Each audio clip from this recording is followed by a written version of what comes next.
Sementara itu, Indobarometer merilis hasil survei terkait kepuasan publik terhadap kinerja Presiden Jokowi dan wakilnya Yusuf Kala selama 1 tahun. Hasil survei tersebut menyebutkan mayoritas publik belum puas dengan kinerja Jokowi JK. Kita kaitkan dengan survei yang untuk pemerintahan Jokowi.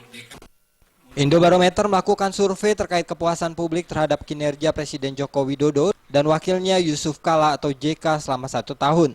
Survei ini dijalani Indobarometer pada tanggal 14 hingga 22 September 2015. Alhasil survei menyebutkan bahwa belum puasnya publik terhadap kinerja pemerintahan Jokowi JK yang menduduki posisi teratas dengan persentase 47,3%.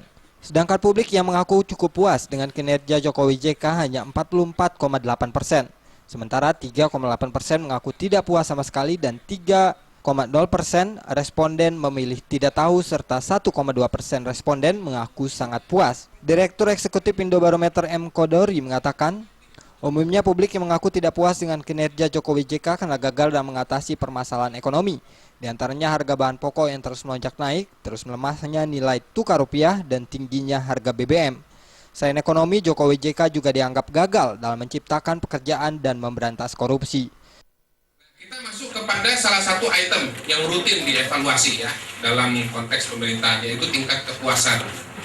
Jadi kita lihat tingkat kepuasan kepada kinerja Presiden Jokowi pada 1 tahun pemerintahannya itu ada di angka 46% ya.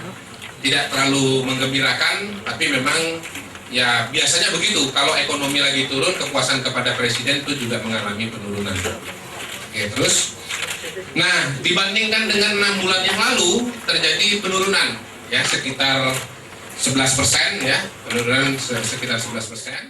Survei ini dilakukan di 34 provinsi di seluruh Indonesia dengan jumlah responden sebesar 1.200 orang.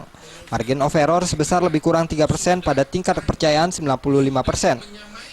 Responden memilih dengan multi-stage random sampling, berusia lebih dari 17 tahun atau sudah menikah. Pengumpulan data dengan wawancara tatap muka secara langsung dengan menggunakan kuesioner.